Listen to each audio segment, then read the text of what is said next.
Acabaron con la dictadura de España, existió un quinto Beatle y hubo un álbum que nunca vio la luz. Bienvenido a 9 historias. Vas a ver 9 historias de los Beatles que no conoces. Disfruta viendo y suscríbete si te gustan estas historias. 1. Cómo una canción de los Beatles ayudó a desmantelar la dictadura en España. Ecos de libertad en una España silenciada. Era 1969. En una España gobernada con mano de hierro por el dictador Francisco Franco, la música internacional llegaba como un susurro lejano, tamizada por la censura. Las emisoras de radio, controladas por el régimen, filtraban cuidadosamente el contenido extranjero para evitar cualquier amenaza al orden establecido. Sin embargo, la música de los Beatles, con su innovador espíritu y mensajes de cambio, había encontrado grietas en esa barrera. Por entonces, España vivía una tensión subterránea. Franco, en el ocaso de su vida, se aferraba al poder mientras las nuevas generaciones, criadas en la posguerra, comenzaban a cuestionar la narrativa oficial. En este contexto, la llegada de Revolution, una canción directa y desafiante de los Beatles, resonó más fuerte de lo que nadie podía haber imaginado. Aunque no era su intención escribir un manifiesto político específico, John Lennon, autor principal de Revolution, capturó el espíritu de una época marcada por el descontento global.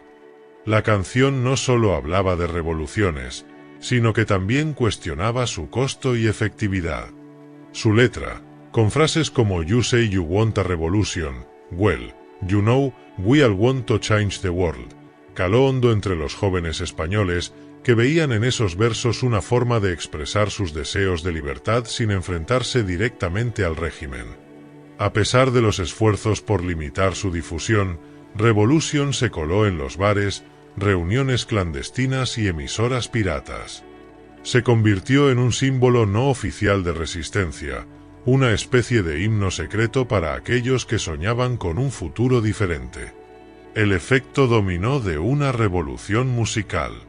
En los años siguientes, Revolution no solo inspiró a músicos locales que comenzaron a escribir canciones más comprometidas, sino que también sirvió como puente entre la contracultura internacional y el movimiento opositor español. En universidades y círculos artísticos, los jóvenes discutían la letra de la canción, interpretándola como una invitación a imaginar un cambio profundo, aunque pacífico. Uno de esos momentos simbólicos ocurrió en 1973, cuando un grupo de estudiantes organizó una protesta universitaria en Madrid. Durante la manifestación, un altavoz portátil reprodujo Revolution, desafiando abiertamente las restricciones del régimen. La policía intervino rápidamente, pero el gesto ya había encendido una chispa. Los participantes narraron cómo escuchar esa canción en un contexto tan represivo les dio la fuerza para continuar luchando. El impacto cultural de los Beatles no se detuvo allí. La banda, sin saberlo, había contribuido a crear un caldo de cultivo para el cambio social. En 1975, con la muerte de Franco, España inició su transición hacia la democracia.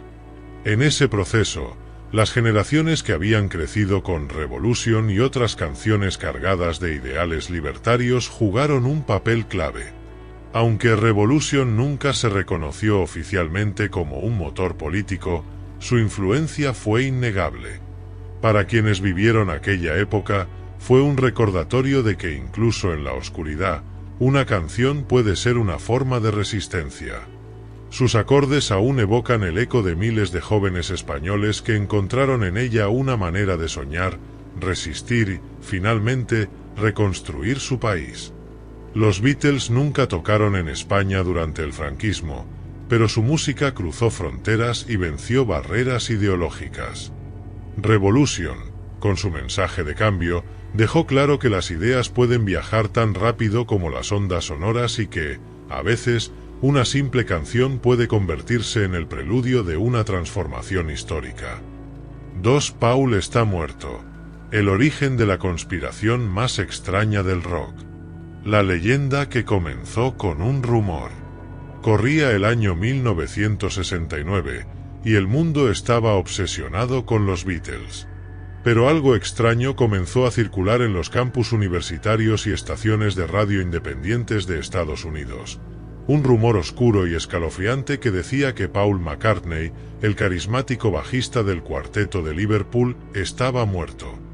La historia, conocida como Paul is Dead, decía que McCartney había fallecido en un accidente automovilístico en 1966 y que, para evitar una crisis mundial entre sus fanáticos, los otros Beatles lo habían sustituido con un doble. El origen del mito es incierto, pero muchos señalan al DJ estadounidense Russ Heep como el principal culpable. En octubre de 1969, Heep recibió una llamada durante su programa de radio. El oyente le aseguró que había pistas escondidas en los discos de los Beatles que confirmaban la muerte de Paul. Intrigado, Heep comenzó a analizar las canciones y portadas del grupo al aire, desatando una oleada de teorías conspirativas que pronto se volvió incontrolable. Las pruebas eran tan elaboradas como absurdas. Algunos decían que si reproducías la canción Revolution 9 al revés, podías escuchar la frase Turn me on, dead man, enciéndeme, hombre muerto. Otros señalaban la portada de Abbey Road, donde Paul era el único descalzo, lo que, según las teorías, simbolizaba un cadáver en un cortejo fúnebre. Incluso había quienes aseguraban que, en la portada de Sgt. Pepper's Lonely Hearts Club Band, la disposición de las flores parecía formar las palabras Paul is dead.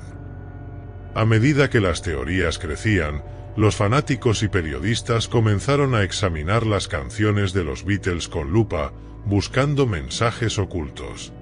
En Strawberry Fields Forever, por ejemplo, algunos juraban que John Lennon murmuraba "I buried Paul, yo enterré a Paul", al final de la canción. Más tarde, Lennon desmintió esta afirmación, explicando que en realidad decía Cranberry Sauce. Pero el daño ya estaba hecho. Millones de personas estaban convencidas de que Paul había sido reemplazado. La conspiración que nunca murió. Aunque los Beatles trataron de restarle importancia al rumor, la teoría conspirativa alcanzó proporciones gigantescas. Paul, quien estaba viviendo en su tranquila granja en Escocia con su esposa Linda, tuvo que lidiar con el caos mediático. En entrevistas posteriores, admitió que al principio lo encontró divertido, pero que pronto se sintió frustrado por la insistencia de la gente. Si estuviera muerto, estoy seguro de que me habría dado cuenta, bromeó. Sin embargo, había algo magnético en la conspiración. La idea de que la banda más famosa del mundo pudiera mantener un secreto tan oscuro fascinaba a las masas. Los Beatles, con su misticismo y su fama casi divina, parecían el caldo de cultivo perfecto para una teoría tan extravagante. Además, el hecho de que la música de la banda fuera tan rica en simbolismos y experimentos sonoros alimentaba la paranoia. Cada letra críptica o portada psicodélica parecía un posible mensaje codificado. El fenómeno Paul is Dead también marcó un cambio en la relación entre los artistas y sus fanáticos. Por primera vez, los seguidores no solo consumían la música, la reinterpretaban y creaban su propia narrativa. Era una especie de juego colectivo, donde cada nueva prueba que alguien encontraba se volvía parte del mito. A medida que pasaron los años, la teoría dejó de ser tomada en serio, pero nunca desapareció del todo. Incluso hoy en día, el rumor sigue siendo un tema recurrente en foros de internet y documentales sobre la cultura pop. Lo que comenzó como una broma inocente se transformó en uno de los mayores misterios no resueltos del rock, un recordatorio de cómo el poder de la imaginación puede convertir cualquier historia en un fenómeno global. Y quizá esa sea la lección más intrigante de toda esta historia. No importa cuánto se desmienta un rumor, las mejores leyendas nunca mueren. Al igual que Paul McCartney, quien sigue vivito y coleando, tocando frente a multitudes y desmintiendo con su existencia una de las conspiraciones más extrañas y duraderas de la historia del rock. 3. El misterioso quinto Beatle, la historia olvidada de Stu Sutcliffe. La chispa inicial de un sueño. Antes de la histeria global, los estadios llenos y los gritos ensordecedores, los Beatles no eran más que un grupo de chicos con sueños en Liverpool. Entre ellos, un joven llamado Stuart Sutcliffe, o simplemente Stu, jugaba un papel clave, aunque diferente al de sus compañeros. Stu no era un músico experimentado ni compartía la misma obsesión por el rock and roll que John Lennon, Paul McCartney o George Harrison. Sin embargo, su presencia marcó el inicio de lo que sería la banda más influyente de todos los tiempos. Stu era un talentoso pintor, considerado un prodigio en la Escuela de Arte de Liverpool. Fue allí donde conoció a John Lennon, y su amistad se encendió como una chispa instantánea. Stu era reservado y elegante, un contraste con la actitud desenfrenada y carismática de John. Pero juntos formaban una dupla inseparable, con John empujando a Stu hacia la música y Stu inspirando a John con su sensibilidad artística. En 1960, Lennon convenció a Stu para que usara el dinero de la venta de una de sus pinturas para comprar un bajo eléctrico. Aunque Stu apenas sabía tocar, su estilo y personalidad eran magnéticos. Se unió a The Quarrymen, la banda que pronto cambiaría su nombre a The Beatles, y viajó con ellos a Hamburgo, Alemania. Hamburgo era un lugar caótico y vibrante, lleno de clubes oscuros, luces de neón y bandas jóvenes buscando hacerse un nombre. Fue aquí donde The Beatles empezaron a forjar su identidad, tocando maratones de hasta 8 horas por noche. Stu, aunque no era el músico más hábil, tenía una presencia escénica imponente, con su bajo colgando bajo y su estilo inspirado en los existencialistas franceses, algo que influenció el look que definiría a los Beatles. Pero mientras sus compañeros se obsesionaban con mejorar musicalmente, Stu se sentía cada vez más atraído por el arte y el amor. En Hamburgo conoció a Astrid Kirchner, una fotógrafa alemana que no solo capturó algunas de las imágenes más icónicas de la banda en sus primeros años, sino que también se convirtió en el gran amor de su vida. Fue Astrid quien introdujo a Stu al estilo beatnik y quien lo alentó a seguir su verdadera pasión, la pintura. Un legado perdido entre sombras. En 1961, mientras los Beatles comenzaban a ganar notoriedad, Stu tomó una decisión que cambiaría el curso de su vida. Dejó la banda para quedarse en Hamburgo con Astrid y dedicarse de lleno al arte. Aunque fue un golpe para sus amigos, especialmente para John Lennon, todos sabían que Stu no era un músico por vocación. Sin embargo, su vida dio un giro trágico. Stu comenzó a sufrir intensos dolores de cabeza y episodios de desmayos inexplicables. En abril de 1962, a la edad de 21 años, falleció repentinamente debido a una hemorragia cerebral. Su muerte dejó a sus amigos devastados. John, en particular, se sumió en una profunda tristeza, culpándose por haber presionado a Stu para unirse a la banda en primer lugar. La historia de Stu se perdió en gran medida a medida que los Beatles ascendían al estrellato.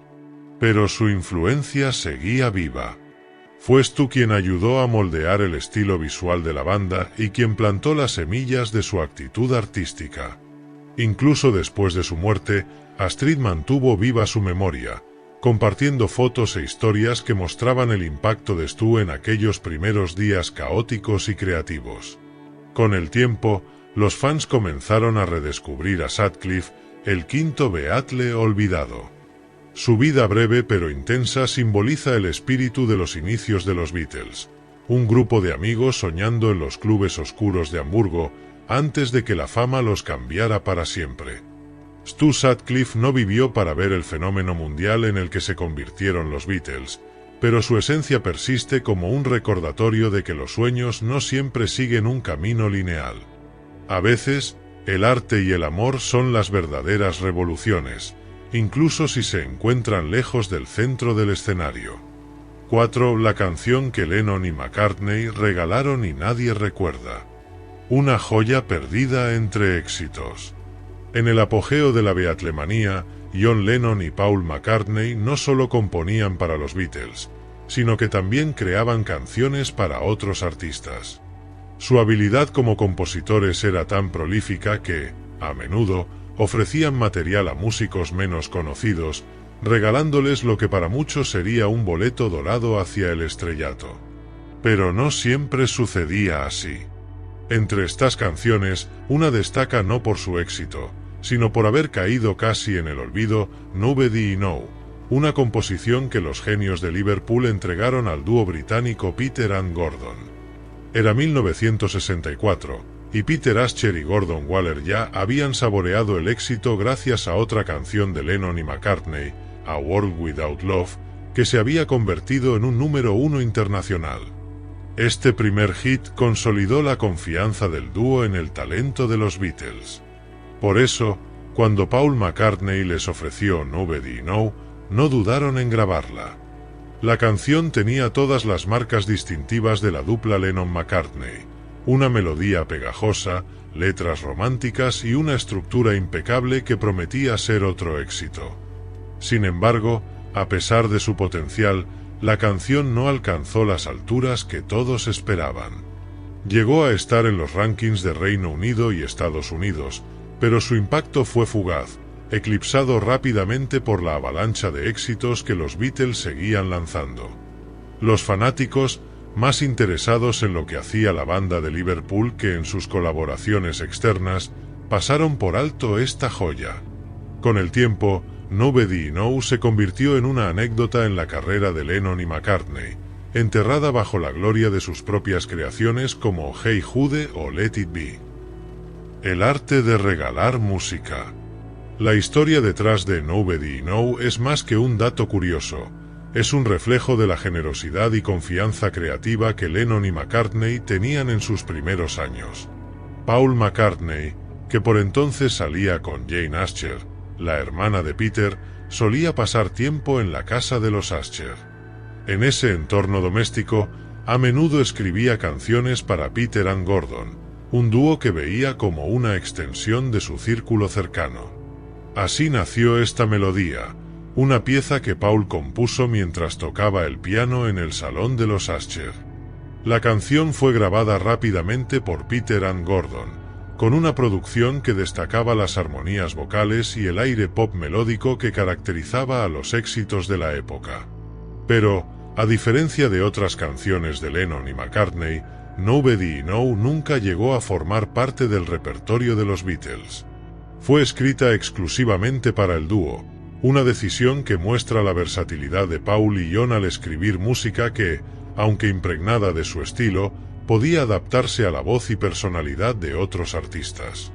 A lo largo de los años, muchos se han preguntado por qué una canción con tanta calidad pasó desapercibida. Quizá fue cuestión de tiempo. 1964 fue un año saturado de lanzamientos de los Beatles, y la atención del público estaba centrada en su ascenso meteórico. O quizá el hecho de que no fuera interpretada por ellos mismos le restó peso a los ojos de sus seguidores más leales. Sea como sea, Nobody Know quedó relegada a ser un tesoro oculto en la vasta galaxia de la música de los Beatles. Aunque olvidada por muchos, la canción tiene su lugar en la historia. Es un recordatorio de la amplitud del talento de Lennon y McCartney, de cómo su arte podía transformarse en un regalo para otros. También es un testimonio de una época en la que la música era un puente entre amigos, un regalo que, aunque no recibiera el reconocimiento que merecía, sigue siendo un eco de la magia creativa que definió a una generación. Hoy, redescubrir Nobody Know es más que una curiosidad. Es una oportunidad para escuchar a Lennon y McCartney desde otra perspectiva, una ventana a una faceta menos conocida pero igualmente brillante de su legado. Es la historia de una canción que, aunque fue olvidada por muchos, sigue siendo una pieza esencial en el rompecabezas del genio musical que cambió el mundo. 5. El día que George Harrison casi dejó la banda en pleno éxito. El conflicto detrás del brillo. En la historia de los Beatles, Es bien conocido que la banda atravesó muchas dificultades, tanto internas como externas, durante su meteórica ascensión a la fama mundial.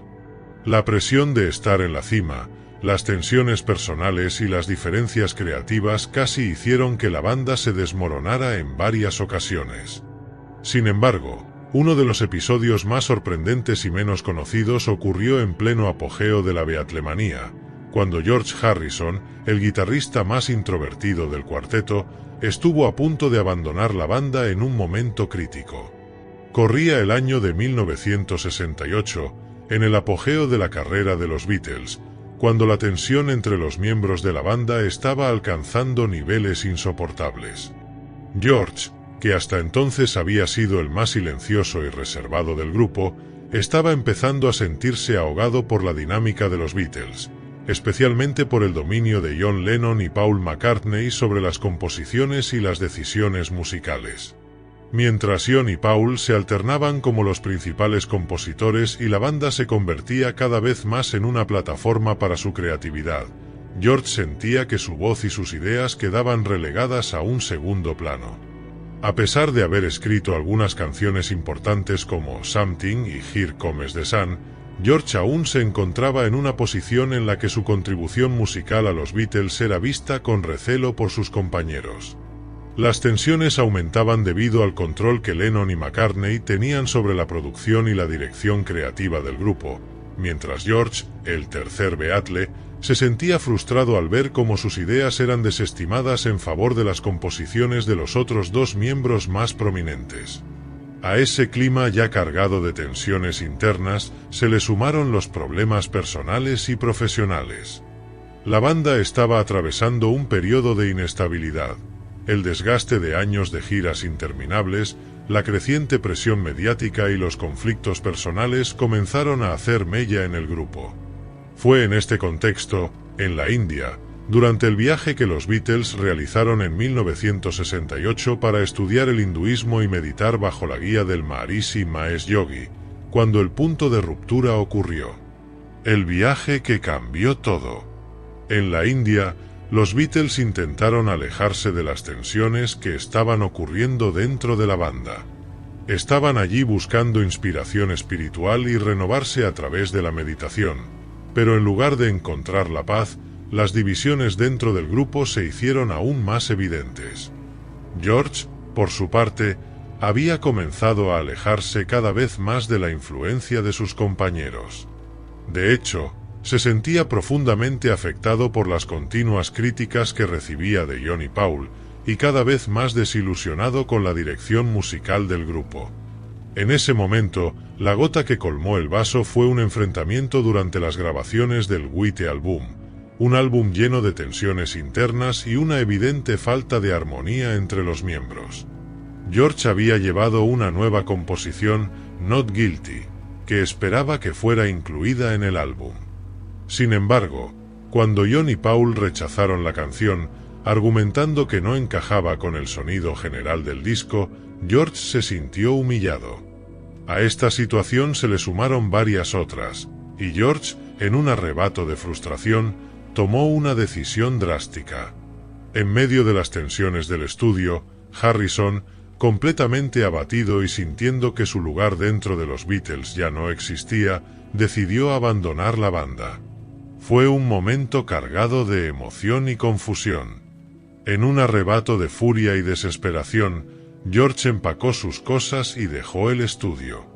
John y Paul, aunque sorprendidos, sabían que la relación con Harrison estaba llegando a un punto de quiebre. No era la primera vez que ocurrían conflictos dentro del grupo, pero este parecía ser el más definitivo. La decisión que cambió el curso de la banda.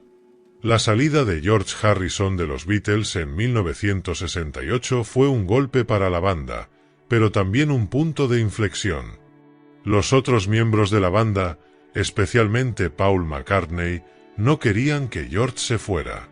Sabían que su talento como compositor y guitarrista era fundamental para el sonido de los Beatles, y su salida significaría una pérdida irreversible para el grupo.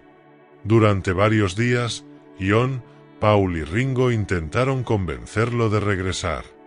Fue una situación dolorosa y desconcertante, no solo por el impacto que tendría en la banda, sino también porque Harrison representaba un puente hacia la espiritualidad y la madurez artística de los Beatles. Finalmente, después de una reflexión profunda, George aceptó regresar, pero no sin antes poner en claro su deseo de tener más libertad creativa dentro de la banda. Tras su regreso, las cosas no fueron las mismas. El ambiente de trabajo dentro del grupo cambió, y las relaciones entre los miembros se volvieron más tensas y distantes. Aunque George continuó siendo un miembro activo de los Beatles, ya no estaba dispuesto a aceptar la subordinación que había experimentado en los años anteriores. Las tensiones seguían, pero George ya no se sentía tan atrapado en el papel que le habían asignado. Poco tiempo después, Harrison comenzó a escribir canciones más personales y profundas, que eventualmente se convirtieron en algunos de los mayores éxitos de la banda, como Something y Here Comes the Sun. El episodio de la salida de George Harrison fue uno de los momentos más oscuros de la historia de los Beatles, un reflejo de cómo la presión, los egos y las diferencias creativas casi destruyen la magia de la banda en su momento más álgido. Sin embargo, también fue el punto de inflexión que permitió a Harrison reclamar finalmente su lugar dentro del grupo. Años después, al mirar atrás, los otros miembros de los Beatles reconocieron la importancia de ese momento y cómo la salida de George cambió su dinámica para siempre. Aunque el final de la banda estaba cada vez más cerca, ese día en 1968, cuando George Harrison casi deja los Beatles, se convirtió en uno de los muchos momentos claves que marcarían el legado del grupo. 6. El incidente en Filipinas. Cómo los Beatles enfurecieron a Imelda Marcos. La llegada a Manila, un sueño convertido en pesadilla. Era el año 1966, y los Beatles estaban en la cúspide de su fama mundial. La beatlemanía no mostraba signos de disminución, y la banda continuaba cosechando éxitos por todo el mundo. En ese momento, tras una exitosa gira por los Estados Unidos y otras partes del mundo, se dirigieron hacia el extremo oriental de Asia, Filipinas. Lo que inicialmente parecía ser una oportunidad para explorar nuevos territorios y añadir un nuevo capítulo a su gira, se convertiría en uno de los incidentes más recordados y controvertidos de la historia del grupo. La llegada de los Beatles a Manila estuvo rodeada de gran entusiasmo. La noticia de que los 4 miembros de la banda, John Lennon, Paul McCartney, George Harrison y Ringo Starr, aterrizarían en la capital filipina generó una ola de euforia entre los fans locales. Filipinas, en ese entonces bajo el régimen autoritario del presidente Ferdinand Marcos y su esposa, Imelda Marcos, se encontraba en una etapa de dictadura, y la presencia de los Beatles en su territorio fue vista como una oportunidad para reforzar la imagen de Marcos en la escena internacional. La primera parte de la visita parecía estar perfectamente organizada. Los Beatles fueron recibidos por autoridades locales con gran pompa, y su paso por la ciudad estuvo marcado por la admiración y el fervor de los fanáticos que abarrotaron las calles. Sin embargo, lo que los Beatles no sabían era que estaban a punto de entrar en un terreno minado políticamente, sin ser conscientes de la profunda influencia y poder que ejercía la primera dama Imelda Marcos, conocida por su lujo, su ostentación y su necesidad de control absoluto sobre cualquier situación. El error que desató la furia de Imelda Marcos. Los Beatles, siempre conocidos por su actitud relajada y su capacidad para mantener una cierta distancia de los protocolos oficiales, cometieron un grave error al desobedecer lo que se esperaba de ellos en Filipinas: asistir a un desayuno privado organizado por Imelda Marcos. La primera dama, conocida por su grandiosa vida social y su amor por la opulencia, había planeado un evento en el Palacio de Malacañang, la residencia presidencial, donde esperaba que los Beatles, como parte de su visita, se presentaran para una serie de fotos y felicitaciones. La visita era en principio una oportunidad para estrechar lazos con la élite del país, pero los miembros de los Beatles no estaban interesados en seguir el guión preparado para ellos. A pesar de las invitaciones y los insistentes llamados de los organizadores, Los Beatles decidieron no asistir al desayuno, principalmente porque ya estaban acostumbrados a rechazar compromisos que consideraban superficiales o impuestos. El grupo ya había tenido suficiente de los eventos organizados por el gobierno y prefería pasar su tiempo libre en Manila explorando la ciudad o simplemente descansando en su hotel.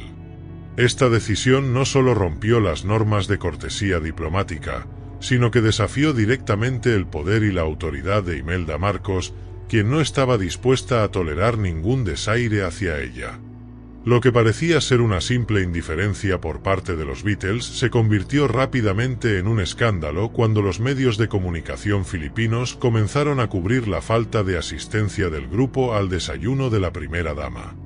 La prensa local se encargó de magnificar la situación, acusando a los Beatles de despectivos e irrespetuosos hacia el gobierno filipino y en particular hacia Imelda Marcos. La figura de la primera dama, tan central en la política del país, no estaba dispuesta a dejar pasar este desaire. En cuestión de horas, la situación se intensificó de manera alarmante. La venganza de Imelda Marcos. La furia de Imelda Marcos no tardó en desatarse. De repente, la atmósfera en Manila cambió drásticamente para los Beatles. Lo que inicialmente había sido una visita llena de entusiasmo y apoyo se convirtió en una pesadilla. Al día siguiente, cuando los Beatles se dirigieron al aeropuerto para tomar su vuelo de regreso, comenzaron a sentir la presión de las autoridades locales. Fueron escoltados con una gran cantidad de policías y miembros del ejército filipino, quienes no solo los acompañaron en su recorrido por el aeropuerto, sino que también se aseguraron de que estuvieran rodeados en todo momento. Los Beatles, que siempre habían estado acostumbrados a ser el centro de atención, de pronto se vieron rodeados por la tensión de un gobierno que no toleraba el desdén. Imelda Marcos, furiosa por la humillación pública, decidió vengarse. El protocolo que normalmente se seguiría para garantizar que la banda pudiera salir del país sin problemas fue completamente ignorado. Se les negó el acceso a la zona VIP del aeropuerto, y el grupo fue obligado a atravesar un largo túnel de seguridad bajo la atenta mirada de soldados armados. El trato que recibieron fue mucho más frío y hostil de lo que nunca hubieran imaginado. La situación alcanzó su punto máximo cuando, antes de subir al avión, uno de los miembros de la banda fue atacado verbalmente por la prensa, que estaba bajo las órdenes de los Marcos. Los Beatles fueron objeto de una campaña mediática en su contra, y fueron tildados de ingratos y despectivos con el país que los había recibido. A pesar de que la historia del incidente se volvió rápidamente un tema recurrente en las revistas de entretenimiento y prensa internacional, las repercusiones de este incidente fueron mucho más allá de una simple anécdota. Los Beatles no solo se sintieron profundamente ofendidos por el trato recibido, sino que también se dieron cuenta de lo peligrosa que podía ser la política en un país gobernado por una dictadura. Fue una de las primeras veces que el grupo, tan acostumbrado a la libertad y la admiración de sus fans, se vio atrapado en una situación en la que la política y el poder de un régimen opresivo se interponían en su camino. El legado del incidente. A pesar de los años que han pasado desde el incidente en Filipinas, la historia sigue siendo un recordatorio de los riesgos que enfrentaron los Beatles, no solo como músicos, sino como figuras públicas en un mundo cada vez más politizado. La negativa de los Beatles a asistir al desayuno de Imelda Marcos no solo fue una muestra de su independencia y su actitud rebelde, sino también un signo de cómo los miembros de la banda, en su mayoría escépticos del poder y la pompa, se mantuvieron firmes en sus principios. Este episodio no solo marcó el final de la gira de los Beatles en Asia, sino que también les enseñó una valiosa lección sobre los límites del poder político y los peligros de cruzar caminos con figuras autoritarias. Aunque nunca más volvieron a Filipinas, el incidente consolidó aún más su reputación como artistas que no se sometían a las normas tradicionales, ni siquiera ante las figuras más poderosas del mundo. 7. Cuando Ringo renunció, la verdad detrás de su breve salida de la banda. El verano de 1968, el punto de quiebre. Era el verano de 1968, y el mundo de los Beatles estaba en crisis. La banda, que durante años había sido sinónimo de éxito y armonía, atravesaba uno de los momentos más difíciles de su historia. En el estudio, los conflictos creativos entre los miembros estaban alcanzando su punto álgido. Los problemas personales entre John Lennon, Paul McCartney y George Harrison se habían intensificado, y la atmósfera de trabajo había cambiado drásticamente. Sin embargo, uno de los momentos más inesperados de este caos fue la salida de Ringo Starr, el baterista de la banda, que decidió abandonar temporalmente el grupo, dejando a todos sorprendidos. El contexto que rodeó la salida de Ringo estaba marcado por la creciente tensión durante las grabaciones del White Album, el álbum doble que los Beatles estaban grabando en ese momento. Aunque el disco es ahora considerado uno de los más grandes logros musicales de la banda, las sesiones fueron un infierno de conflictos personales, luchas de poder y desavenencias artísticas. El cuarteto, que antes había compartido una química única tanto dentro como fuera del estudio, estaba ahora dividido. Las canciones de John y Paul dominaban la mayor parte del álbum, mientras que George Harrison, con su creciente habilidad como compositor, luchaba por que sus temas fueran tomados en cuenta. Esto generaba tensiones dentro del grupo, especialmente porque tanto John como Paul se mostraban reacios a ceder espacio para las composiciones de George. Pero lo que realmente desencadenó la salida de Ringo no fueron solo los conflictos creativos, sino también la creciente presión sobre su rol dentro del grupo. Ringo, el miembro más tranquilo y menos propenso a las confrontaciones, comenzó a sentirse desplazado. En las grabaciones del White Album, las tensiones eran palpables y las personalidades de los demás miembros se habían vuelto difíciles de manejar. Los conflictos entre John y Paul se volvían cada vez más intensos, y las críticas a la batería de Ringo durante las sesiones fueron el colmo para el baterista. A pesar de que su estilo simple y efectivo era crucial para el sonido característico de los Beatles, los otros miembros de la banda comenzaron a expresar su frustración con él. En varias ocasiones, se le pidió que tocara de una manera que no se sentía natural para él, y las constantes tensiones en el estudio hicieron que Ringo se sintiera completamente marginado. En un momento de frustración, Ringo tomó una decisión drástica. Mientras los Beatles continuaban grabando el álbum, él abandonó el estudio. Sin decir una palabra, dejó su batería y se dirigió a su casa. A pesar de la gravedad de la situación, la salida de Ringo fue recibida con una mezcla de incomodidad y alivio por parte de los demás miembros. La banda estaba tan sumida en sus propios problemas que la desaparición de Ringo, aunque impactante, no causó una alarma inmediata. Pero la realidad era que Ringo estaba absolutamente decidido a no volver. Sentía que su rol dentro de la banda ya no tenía sentido y que las tensiones internas lo estaban aplastando. La situación estaba fuera de control. La reacción de la banda, un cambio de dirección. La salida de Ringo fue un golpe duro para los Beatles, aunque no se mostró inmediatamente. El resto de la banda continuó grabando el White Album sin él, lo que reflejó aún más la fractura interna que estaba ocurriendo. Durante su ausencia, los otros miembros comenzaron a grabar las pistas sin su batería, y en su lugar, varios músicos de sesión fueron llamados para tocar en las canciones. La banda continuaba trabajando, pero el vacío dejado por Ringo era innegable. Durante las primeras semanas tras su partida, los demás miembros de la banda se dieron cuenta de lo importante que era Ringo no solo como baterista, sino como la figura que mantenía unido al grupo. La paz y la tranquilidad que aportaba a las sesiones de grabación, su sentido del humor y su habilidad para suavizar las tensiones eran elementos vitales para la dinámica del grupo. A pesar de sus diferencias creativas, Ringo había sido la roca estable sobre la que los Beatles se habían apoyado durante años.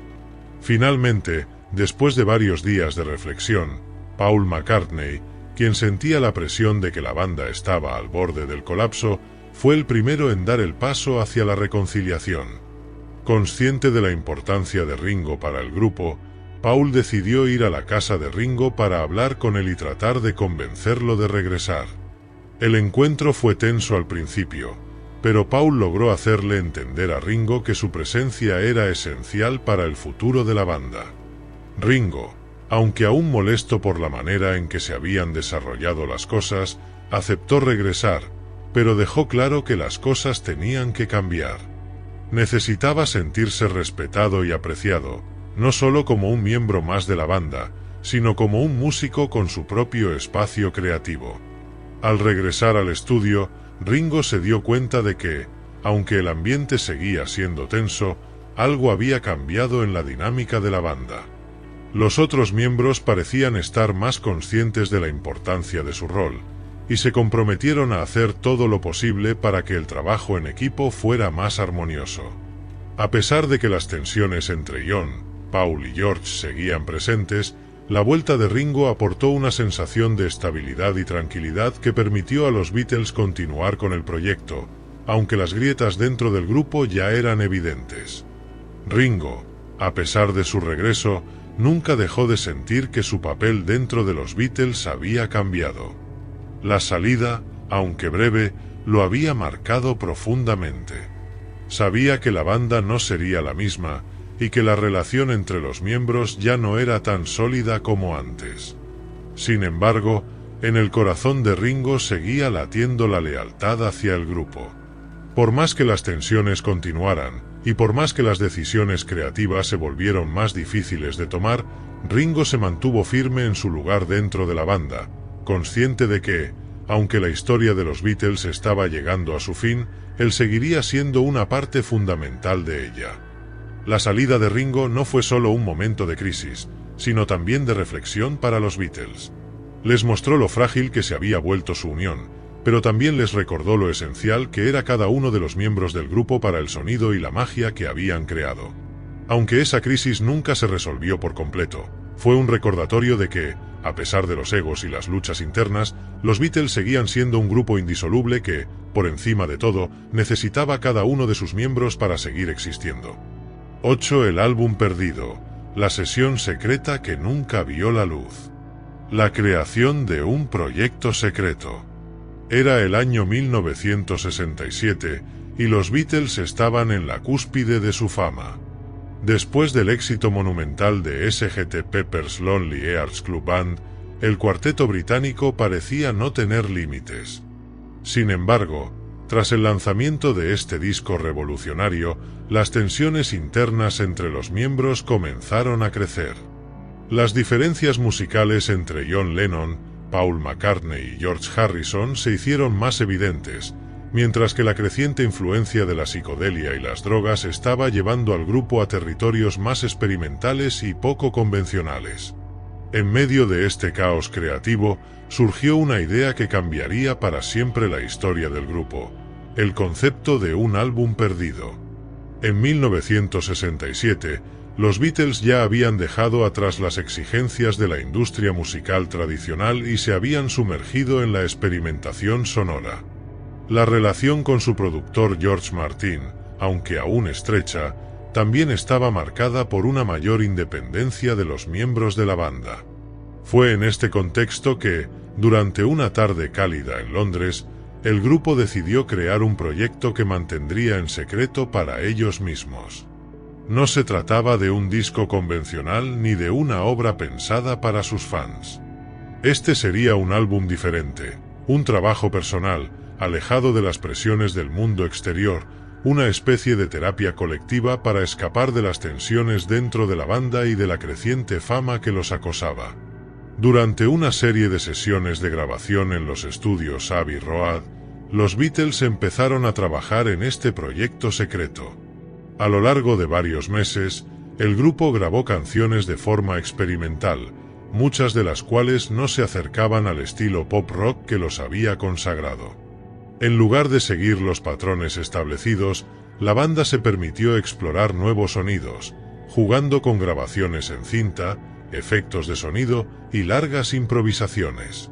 Se utilizaron técnicas de grabación innovadoras para la época, como la manipulación de las cintas, el uso de sintetizadores y la incorporación de sonidos que nunca antes se habían escuchado en una producción de los Beatles. Las canciones que formaban parte de este álbum perdido eran fragmentarias, caóticas y en muchos casos, completamente alejadas de lo que los fans esperaban. El proceso fue un torbellino de ideas, grabaciones y desechos, algo que contradecía por completo la imagen pulida que los Beatles habían cultivado. Sin embargo, dentro de todo este caos, había destellos de genialidad.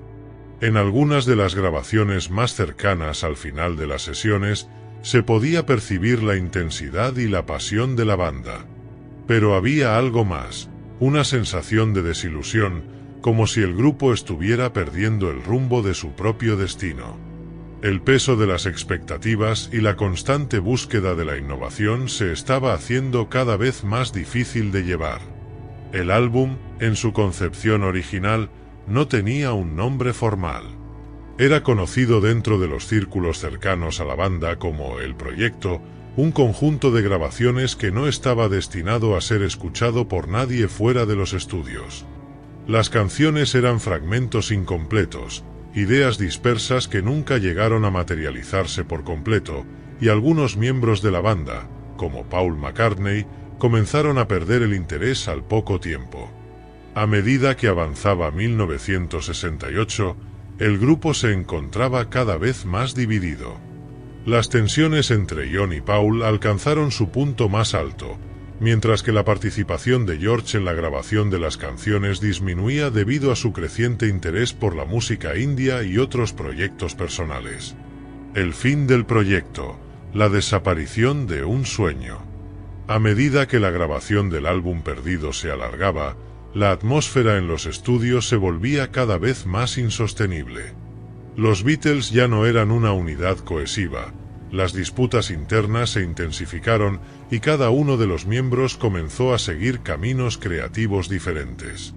El trabajo sobre el álbum secreto terminó cuando, en una de las sesiones más tensas, John Lennon y Paul McCartney comenzaron a discutir acaloradamente sobre la dirección del proyecto. La grabación terminó abruptamente, con varios fragmentos de canciones que quedaron inconclusas y sin editar. La idea del álbum perdido fue rápidamente olvidada, en parte debido a la creciente desunión dentro del grupo y en parte por el agotamiento creativo que todos estaban sintiendo. Los Beatles se embarcaron en nuevas aventuras musicales, y el proyecto que había comenzado como un refugio creativo se desvaneció en el aire. Sin embargo, las grabaciones de esas sesiones secretas quedaron guardadas en los archivos de Abbey Road, sin ser editadas ni mezcladas. El material nunca fue lanzado, y con el tiempo, los Beatles se deshicieron de la mayoría de las cintas. Aquello que había sido una fuente de tensión y frustración terminó siendo olvidado, y el público nunca llegó a saber de su existencia. Sin embargo, las grabaciones del álbum perdido de los Beatles seguían siendo un misterio para los fans y para la industria musical. A lo largo de los años, los rumores sobre el contenido de esas sesiones secretas nunca dejaron de circular. Se hablaba de canciones experimentales, de grabaciones que se desviaban completamente del estilo de la banda y de una obra maestra inacabada. Muchos lo consideraban una leyenda, un rumor que nunca se confirmaría, pero la verdad es que algunas de las grabaciones más experimentales y raras de los Beatles llegaron a filtrarse en la cultura popular. En los años posteriores, los fans y los expertos en la música de los Beatles comenzaron a especular sobre lo que realmente ocurrió durante esas sesiones. Algunas de las canciones grabadas en esa época finalmente fueron rescatadas y aparecieron en compilados y lanzamientos póstumos, pero nunca de manera oficial como parte de un álbum. Estas grabaciones, aunque dispersas y fragmentadas, demostraron el increíble potencial que los Beatles tenían para innovar más allá de las fronteras conocidas. Cada fragmento de esa música, aunque incompleto y muchas veces inalcanzable, llevó a una reflexión sobre la complejidad de la banda en ese momento. Un grupo que había alcanzado un nivel de fama inimaginable, pero que, en su interior, ya no podía mantenerse unido. Años después, El llamado álbum perdido de los Beatles sigue siendo un enigma. Las grabaciones que no llegaron a ver la luz oficial siguen siendo parte del legado oculto de la banda, una representación de la lucha interna y el deseo de seguir empujando los límites musicales. Quizás, al final, el proyecto nunca fue terminado porque, como los propios Beatles, no estaba destinado a seguir un camino preestablecido. Fue un reflejo de la fragilidad de una banda que ya había tocado el cielo, pero que, en ese momento, se estaba desmoronando bajo el peso de sus propias expectativas. El álbum perdido sigue siendo una de las grandes historias no contadas de los Beatles, una que permanece como un testamento de lo que pudo haber sido, pero nunca fue. Un sueño de creatividad, atrapado en el caos, que nunca vio la luz del día. 9. El concierto en la azotea, lo que realmente pasó antes de su última presentación. El último acto de rebeldía.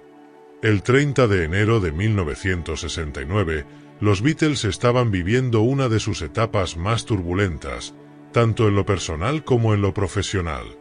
En ese momento, el cuarteto más famoso del mundo ya había dejado atrás su primera etapa de éxitos comerciales y estaba sumido en una profunda crisis interna.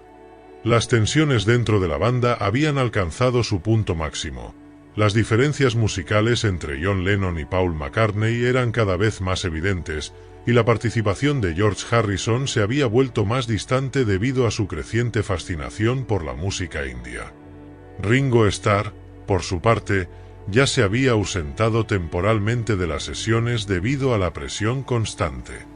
Las grabaciones para lo que sería Let It Be, su último álbum de estudio, se estaban llevando a cabo en un ambiente de desconfianza y frustración. Las diferencias entre los miembros eran cada vez más irreconciliables, y parecía que no había forma de regresar a la unidad que una vez definió su música. Sin embargo, esa tarde de enero, los Beatles se encontraban a punto de protagonizar un acto que quedaría grabado en la historia como uno de los momentos más legendarios de su carrera: el concierto en la azotea. La idea de hacer una última presentación pública no fue algo planeado a largo plazo. De hecho, la mayoría de los conciertos en vivo de los Beatles habían cesado en 1966, debido a la creciente complejidad de sus canciones y las dificultades para tocarlas en vivo ante multitudes ruidosas. El último concierto oficial del grupo había sido en el Candlestick Park de San Francisco, y después de eso, la banda se retiró del escenario para concentrarse en la creación de música en el estudio. Pero, de alguna manera, las circunstancias que rodeaban la grabación de Let It Be los llevaron a una idea radical: tocar en un lugar inesperado, algo que nunca se había hecho antes.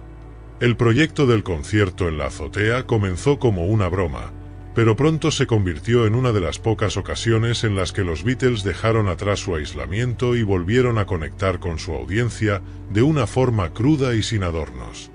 La azotea del edificio de la empresa Apple Corps en Savile Row, en el corazón de Londres, fue elegida como el escenario. Sin embargo, el evento estaba lejos de ser un acto calculado o un regreso triunfal. Más bien, era un intento de capturar la esencia de lo que los Beatles solían ser: un grupo de jóvenes rebeldes, desafiantes, dispuestos a romper las normas, incluso en su última etapa. En cuanto a los preparativos, el ambiente era de pura improvisación. No había un guión, no había ensayo previo y, mucho menos, una estrategia de marketing.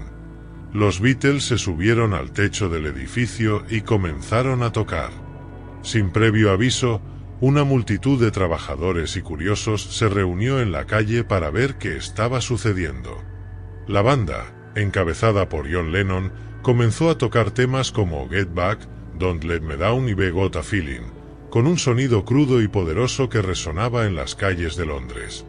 La improvisación era evidente, pero también lo era la energía.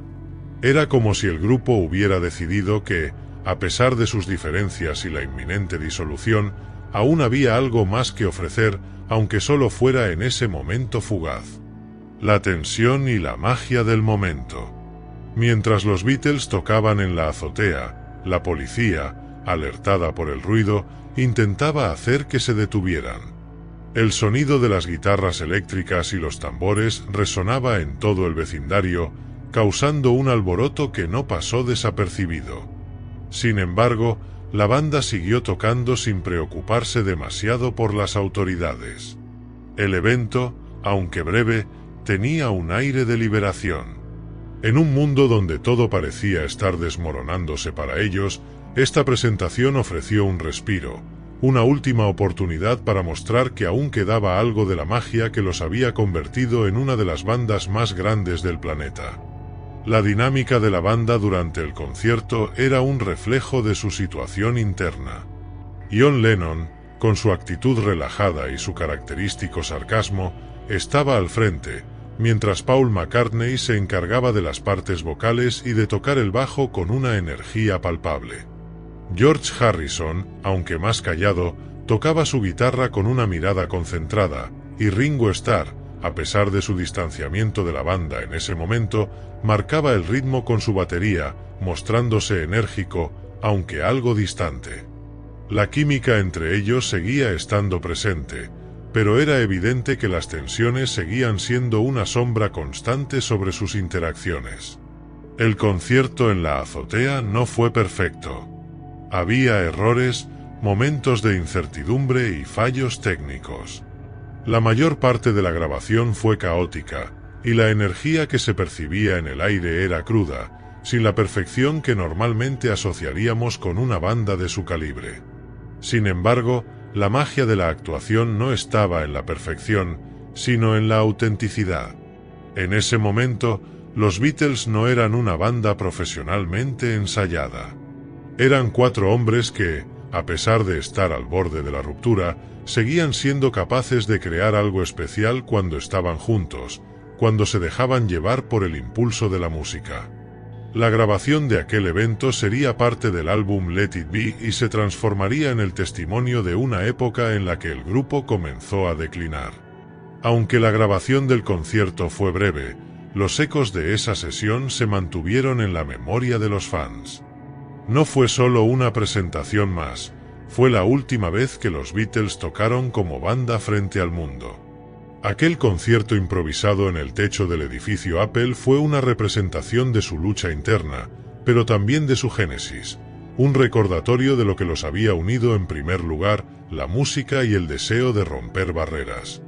El final del concierto llegó cuando la policía, finalmente, subió al techo para pedirles que apagaran los amplificadores. Aquel último show terminó abruptamente, y la banda se despidió de esa última presentación, sabiendo que ese era un adiós simbólico al pasado. Los Beatles se disolverían poco tiempo después, y lo que quedaría sería un legado que, a pesar de los conflictos, perduraría en la historia de la música para siempre. El concierto en la azotea no fue solo una de las actuaciones más legendarias de los Beatles. Fue un testamento de su capacidad para crear música sin límites, incluso cuando su tiempo juntos ya estaba llegando a su fin. En esa azotea, entre las nubes de Londres, los Beatles ofrecieron su última rebelión, un canto a la libertad, la creatividad y la autenticidad, todo mientras el mundo observaba y la historia comenzaba a escribir su último capítulo. Gracias por ver el vídeo. Si te ha gustado y te gustan este tipo de historias sobre personajes históricos, no olvides dejar tu like, suscribirte y activar la campanita, y si quieres seguir viendo nuestro contenido pincha en el vídeo que aparece en pantalla, que es todavía mejor.